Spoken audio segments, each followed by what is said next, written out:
Vamos chamar agora nosso querido amigo Roger Ferrodi.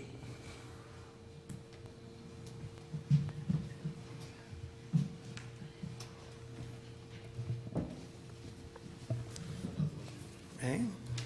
Pode falar longe? Tá. Muito boa tarde.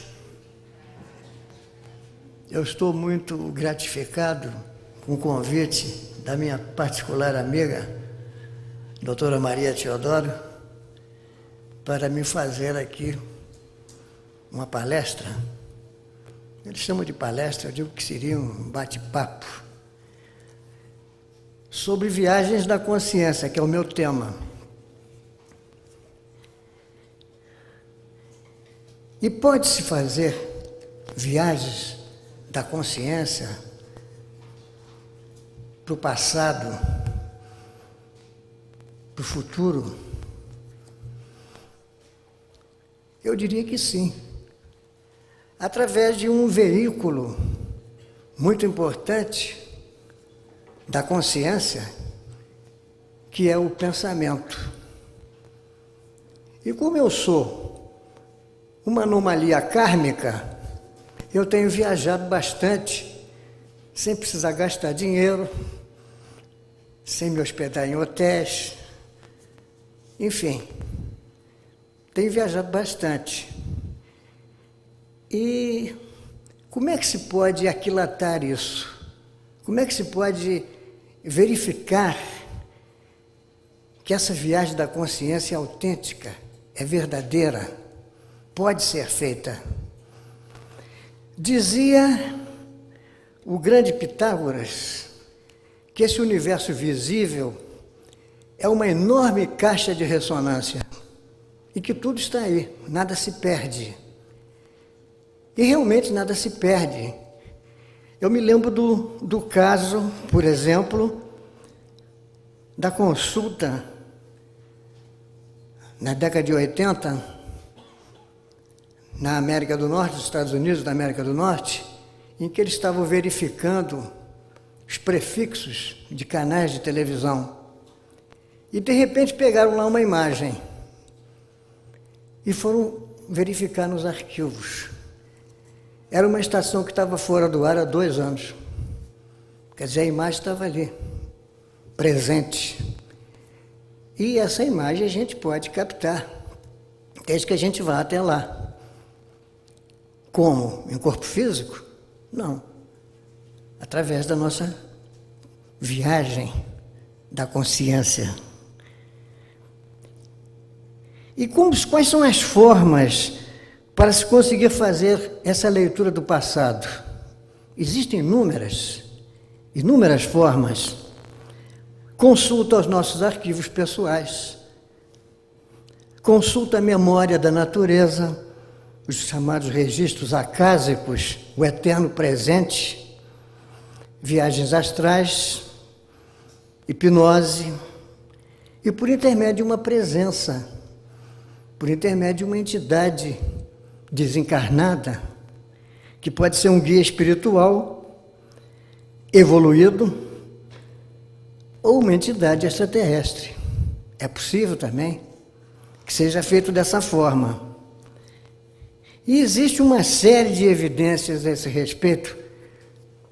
Eu gosto sempre de contar o caso de um colega meu que fazia reflexologia, e ele usava hipnose para fazer regressão.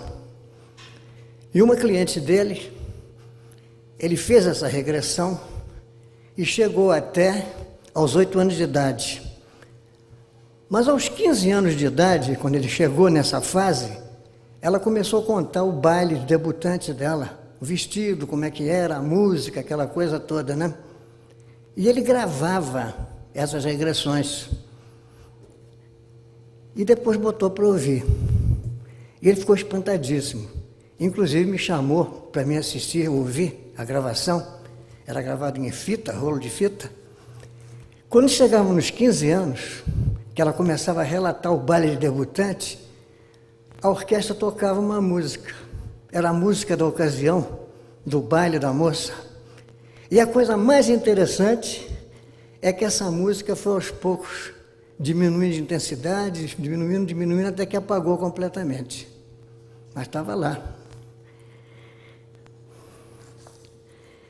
E o que a gente pode afirmar para documentar, para sacramentar essa viagem da consciência? Rupert Sheldrake, um biólogo inglês, um sábio, ele fez a teoria dos campos mórficos. O que é um campo mórfico? Cada indivíduo de uma espécie tem seu próprio campo imaterial mórfico, contendo informações sobre hábitos, comportamentos, etc. A soma dos campos mórficos formaria o campo das espécies, e assim por diante até campos maiores, como o campo do planeta Terra e do universo. Esses campos mórficos são causados pela camada que ele chamou de formação causativa. Animais de uma determinada espécie aprendem um novo padrão de comportamento. Outros animais semelhantes tendem a aprender a mesma coisa mais facilmente, em qualquer lugar do planeta. Resultado de um processo chamado ressonância mórfica. Esses campos imateriais conseguiriam não só estocar, mas também trocar informações com outros campos mórficos sem nenhum contato físico entre eles. Perdão. E foi feita uma experiência no laboratório. Pintinhos colocados sob uma luz amarela foram submetidos a uma injeção e eles reagiram. Algum tempo depois, outros pintos foram colocados ali e quando se julgou a luz amarela, eles reagiram da mesma maneira. Isso quer dizer o quê? Que houve uma conexão. Porque anos de estudos desses campos mórficos e intercâmbios de informações levaram Sheldrake a uma conclusão revolucionária. Existe uma espécie de memória da natureza, os registros acásicos. A ciência substituiu o conceito de alma, o conceito de espírito, pelo de campo. Inicialmente, o campo eletromagnético, depois o campo gravitacional, depois o campo quântico e, finalmente, o campo mórfico. Amit Goswami, professor de física quântica da Universidade de Oregon, ele diz o seguinte: a consciência é a realidade única e final, criadora de tudo, inclusive do mundo material. E ele escreveu um livro muito importante chamado Universo Autoconsciente. E ele diz: o universo tem consciência e existe antes da matéria, sendo a criadora de toda a realidade física, e a existência da realidade física só é possível devido ao seu envolvimento com a consciência. A vida é uma manifestação da consciência. O cérebro, diz ele, não cria consciência. Ao contrário, é criada por ela. Na terminologia de Sheldrake, essa consciência do universo seria o campo mórfico total, a soma dos campos mórficos a que tudo e todos estão conectados. Estamos ligados às estrelas, aos planetas, a todo o universo, por intermédio de nossa mente. É a afirmação básica, concreta do estudo da astrologia. Não tem por que negar. Essa forma de inteligência atuante na natureza. A velha ideia de universo sem propósito foi substituída por uma nova física, baseada em que todas as coisas são conduzidas em direção de objetivos. A inteligência atuante na natureza. Há um programa criativo, que é a própria consciência. É como já dizia o James Jean, aquele astrônomo que foi citado aqui pela Mariléia, o universo recebendo a mais a um grande pensamento, que é uma máquina. E que pensamento seria esse, senão um criador matemático, um pensador matemático? Mas o mais interessante disso tudo foi o que chegou um neurologista de renome mundial, chamado Carl Pribban, da Universidade de Stanford.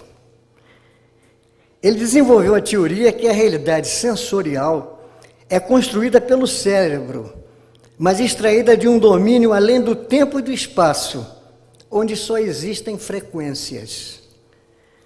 E o David Bohm, físico inglês, discípulo de Einstein, e o que ele diz o seguinte, que o universo não passa de um mundo de frequências e potencialidades, provocando a ilusão de ser concreto.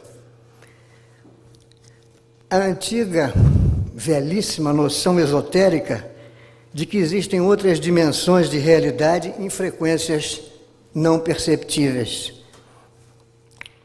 Fritjof Capra, que a Mariléia também citou, físico, que escreveu um livro, A Teia da Vida, ele diz que a realidade não é constituída de blocos de construção, objetos e seres separados e independentes.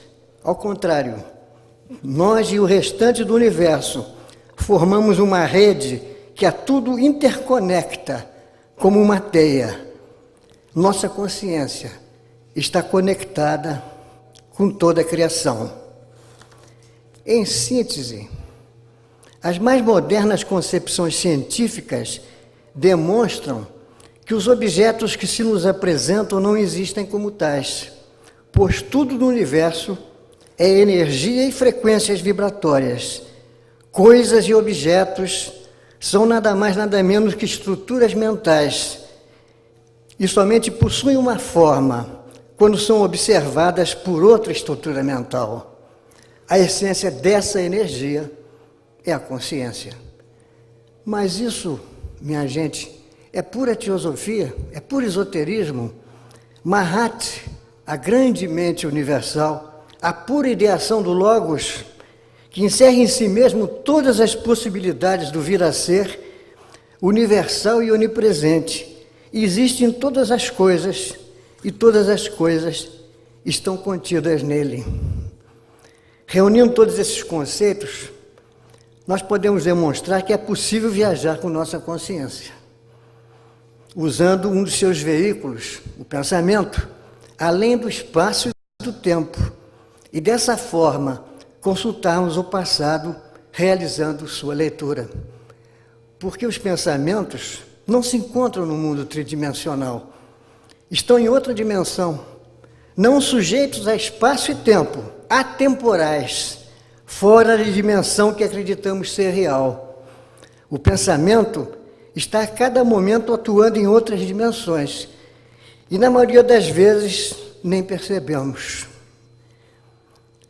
E eu falei que a leitura do passado podia ser ainda feita por entidades desencarnadas.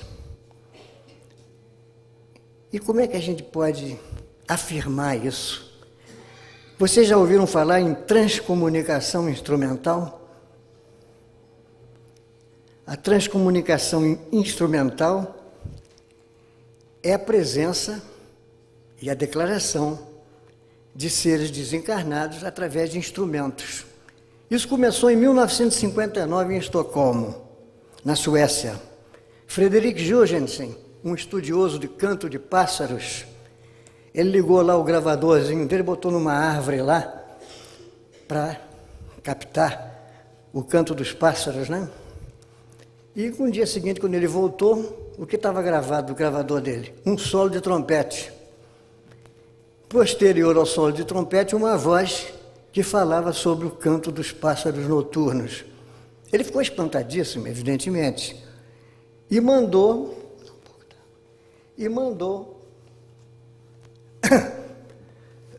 o gravador dele para Philips para ver se estava estragado.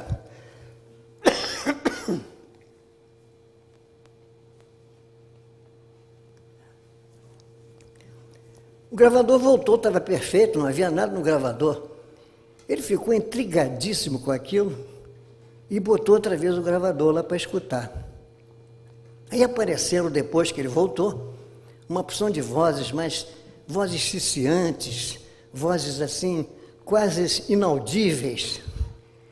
E ele, obrigado, e ele então tornou a repetir a experiência. A mesma coisa. Ele já estava predisposto a desligar o aparelho, não pensar mais naquele assunto. Quando ele ia ali mexer no botão, ele escuta uma voz saindo do gravador dizendo assim: não faça isso, espere. Ele aí mais espantado ainda ficou. E aí começaram a chegar mensagens de várias entidades. E ele pegou aquilo tudo, não é? E submeteu a técnicos em gravação para ver se havia fraude, havia alguma coisa. Mas não, tudo estava perfeito. Esse trabalho dele ganhou fama, se estendeu por todo o país, e novos pesquisadores começaram a gravar. Um deles, em 1964, foi do Instituto Max Planck de Munique e Instituto de Física de Northern, na Alemanha, começaram a investigar o fenômeno. Em 1970, juntaram-se a eles técnicos do grupo de pesquisas acústicas do Centro Alemão de Telecomunicações. Outro famoso cientista, Konstantin Raudive, se juntou a eles. E nos laboratórios eles conseguiram grandes gravações, as mais diferentes gravações. Em 1984, após a morte de Raudive, o professor Hans Otto Koenig gravou várias vozes em seu aparelho e o levou para a Rádio Luxemburgo. E foi transmitido isso ao vivo para mais de 2.000 ouvintes. Isso tem uma repercussão enorme. Tão grande foi essa repercussão que o Vaticano mandou um padre, Padre François Bruni, que era um intelectual, bacharel em latim, grego e filosofia, estudioso de assírio babilônico, hebraico e hieroglifos egípcios, além de licenciado em teologia pelo Instituto Católico de Paris e em escritura sagrada pelo Instituto Bíblico de Roma. Em seu livro Os Mortos Nos Falam, em 1983, o padre atestou a veracidade das vozes e escreveu um livro, Os Mortos Nos Falam. E no prefácio, eu achei interessantíssimo, ele diz: escrevi esse livro para tentar derrubar esse espesso muro de silêncio, de incompreensão, de ostracismo, erigido pela maior parte dos meios intelectuais do Ocidente. Para eles, dissertar sobre a eternidade é tolerável. Dizer que se pode vivê-la torna-se mais discutível. Afirmar que se pode entrar em comunicação com ela é considerado insuportável. E, finalizando essa parte da transcomunicação, Sônia Rinaldi, da Sociedade Brasileira de Transcomunicação, tem inúmeras gravações, uma infinidade de gravações lá no seu instituto, e continua fazendo pesquisas a esse respeito. E é uma coisa interessantíssima que eu não posso deixar de citar. Isso aconteceu em 1985. Klaus Schreiber, ele começou a ver uma fumaça no vídeo da sua televisão e, de repente, aquilo delineou uma forma que era da filha dele, morta aos 18 anos de idade. E ela pediu que ele pegasse a câmera dele e filmasse. E ele pegou a câmera e filmou a moça. E tem acontecido, na metade da década de 80, mensagens nos computadores também. E essas mensagens na televisão, às vezes as televisões nem estão ligadas na parede. De repente, o vídeo, a tela, se enche de imagens e de comunicações. Então, os mortos, os desencarnados, podem nos contar coisas que nós aproveitamos para escrever alguns livros. E sempre me pergunto, mas como é que você escreveu esse livro? A coisa começou a acontecer em 1958. Eu escutei uma voz que dizia para mim assim, senta e escreve. Mas, meu Deus, eu vou sentar e escrever o quê? Mas eu sentei, eu sou obediente, sentei. E aí começaram a vir as ideias que eu comecei a transformar em palavras.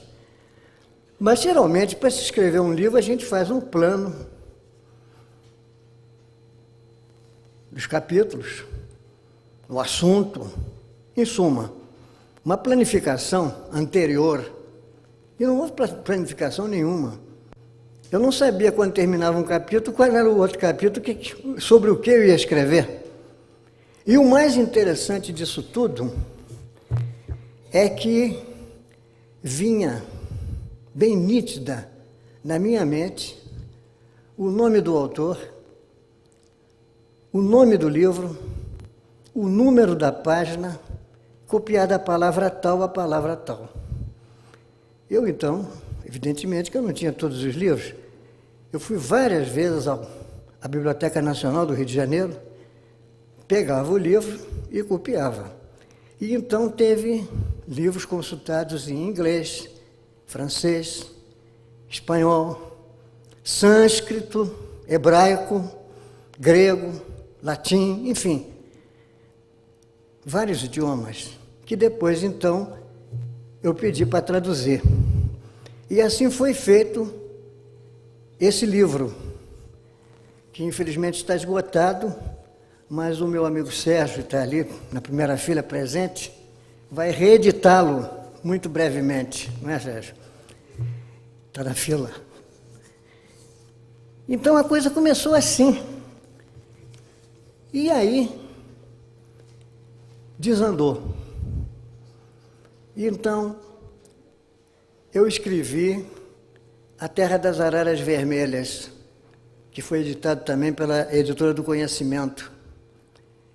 Na Terra das Araras Vermelhas, eu consultei o arquivo da natureza, os arquivos acásicos, a memória da natureza, o eterno presente, e lá uma parte da história eu pude ver.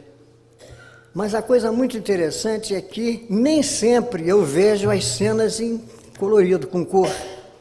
Muitas das vezes eu vejo em preto e branco, não sei porquê. E muitas das vezes também eu não escuto o som. Parece um filme mudo, porque não é frequente, evidentemente. A outra parte da história me foi contado por uma das entidades que fazem parte da história, a Nádia, a sacerdotisa do Templo do Vento, sacerdotisa da dança. Ela me contou grande parte da história. E o restante da história, que eu depois uni tudo, foi eu consultando meus arquivos pessoais, porque inclusive eu estou fazendo parte dessa história também, eu faço parte dessa história. É uma história interessante porque conta como foi fundada uma colônia atlante há 40 mil anos atrás, nas costas do Brasil, precisamente no Espírito Santo. Essa colônia atlante prosperou, se tornou uma grande civilização, que desapareceu a parte material dessa civilização, mas nos deixou um legado espiritual muito grande. O rei Aimoré, que foi uma dinastia de 7 Aimorés, o último dos Aimorés, ele teve uma atuação muito importante e nos deixou uma lição de renúncia e de amor muito bonita. Depois eu escrevi A Flor de Lis, que é justamente uma contraparte da Terra das Araras Vermelhas, porque conta a história de encarnação de grupos de espíritos que atuaram nessa terra das araras e na França da Revolução Francesa. E nessa história, nós podemos ver a atuação importantíssima que teve nos bastidores o mestre Conde de Saint-Germain, que orientou a história no sentido que ele desejava. E nós vemos, então, entidades que atuaram lá há 40 mil anos, e depois, na França, figuras proeminentes da Revolução Francesa, figuras do povo, enfim, e que hoje estão encarnadas aqui no Brasil, com alguns políticos conhecidos e outras entidades. E esse livro, A Flor de Lis, justamente nos mostra o karma coletivo de entidades que se juntam, de entidades afins, que encarnaram lá, depois encarnaram na França e hoje estão encarnados aqui no Brasil, alguns. Mas não houve assim um hiato, não houve assim entre a Terra das Araras e a França da Revolução. Houve outras encarnações dessas mesmas entidades em grupos, que estão depurando naturalmente o karma coletivo deles. E também, essa história trouxe alguma contribuição no sentido de vermos que aquilo foi projetado, aquilo foi planificado, e embora todas as cenas de horror, todas as cenas de barbárie que aconteceram, foram todas necessárias, porque aquilo foi um grito na alvorada do terceiro milênio. Era necessário. Finalmente, esse livro que ia ser lançado aqui, mas infelizmente não pôde porque houve problemas na sua confecção, que é o Baratzil, A Terra das Estrelas, em que se conta a história de uma grande civilização que existiu no interior do Amazonas. A grande cidade de Ofir, que a Bíblia, inclusive, cita como uma cidade em que corria mel e leite pelas ruas, e que Salomão ia até lá para negociar gemas, etc. e tal. Mas isso é lenda, evidentemente. E essa civilização foi chamada de Paititi. Essa civilização de Paititi, justamente na Amazônia, foi uma civilização que, junto com a civilização da Atlântida e junto com a civilização da Terra das Araras Vermelhas e com a civilização de Tahuantinsuyo, no Peru, foi das mais importantes na época, enquanto que a Europa e parte da Ásia ainda estavam em estado de barbárie. Então, aqui na nossa terra, centro e pátria da espiritualidade universal, aqui floresceu essa importante civilização. Aqui existiu essa civilização que foi justamente governada, que teve a atuação preponderante de senhores de Vênus, aqueles que vieram posteriormente aos senhores da chama, que vieram com Sanat Kumara e seus discípulos.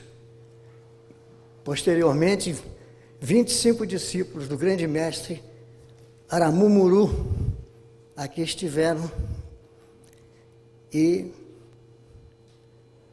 fundaram essas cidades, essas civilizações. E uma das cidades de grande importância é a cidade de Ibês, que fica situado onde hoje é a Serra do Roncador. E ali existem entradas para o interior do planeta. Essa cidade hoje está em nível etérico, não está em nível físico. E se situa exatamente onde existe um dos chakras do planeta, que é na Serra do Roncador, na cidade que hoje se chama Barra do Garças. Mas essa civilização tem umas coisas muito importantes, como, por exemplo, a criação da raça branca, pois que na Atlântida existiam 3 raças, a vermelha, a amarela e a negra. Ainda não existia a raça branca. Foram os senhores do espaço que, através de modificações no nosso DNA, que através de experimentos feitos com aquela população que havia naquela região, pôde modificar a raça. E é uma coisa muito interessante, pois que eles, mudando o DNA, eles aumentaram o número de neurônios, e, consequentemente, aumentou a caixa craniana. E é por essa razão que a mulher tem o parto com dor, porque a cabeça aumentou de volume, de tamanho, e o canal excretor não aumentou. Mas essa civilização de Paititi, que pôde ser comprovada quando foi escrito o livro, não só pela ida aos registros da natureza, mas por textos esparsos de vários historiadores, nós podemos comprovar muitas das coisas que está ali escrito nesse livro, como, por exemplo, o mar interno, que ligava o Atlântico ao Pacífico. E foi um projeto do governo, ali na região da Amazônia. Eles fotografaram próximo ali ao Pico da Neblina, naquela parte ali, lá em cima, na Amazônia. Eles encontraram um lago ali de 45 quilômetros de extensão. E quando foi feita a verificação, constatou-se que esse lago era salgado. Então deve ser um vestígio daquele mar interno que ali existiu. Mas tudo isso e essas viagens da consciência que eu consigo fazer devido àquilo que eu chamei de minha anomalia kármica, não tem nenhum mérito nisso, pelo contrário, ela só tem validade e ela só é conseguida quando vai produzir um avanço espiritual em quem quer que seja, ou meu próprio avanço espiritual, ou de outros seres. Aí eu posso ver, viajar e divulgar. E eu não poderia deixar terminar a minha palavra aqui sem citar a mensagem do meu mestre, Sri Swami Babaji Ananda. Ele diz: como se pode notar, as fantasias científicas aproximam-se de forma extraordinariamente das fantasias teosóficas. Tempo virá, e já se encontra muito perto, que a ciência tornar-se-á novamente esotérica, e de um conhecimento único, absoluto, o homem poderá compreender a obra e o caminho gigantesco, admirável, que terá pela frente. Uno, através do conhecimento da grande sabedoria universal, não se sentirá mais um ser separado, mas um todo indivisível, e terá vencido o mal e a dor, para, junto com a evolução cósmica, ser um de seus colaboradores. Irá levar sua voz para ser ouvida por toda a humanidade. Não existem raças, irmãos, existem almas.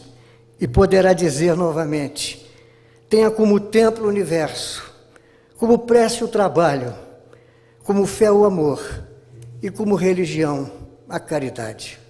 Namastê. Obrigado.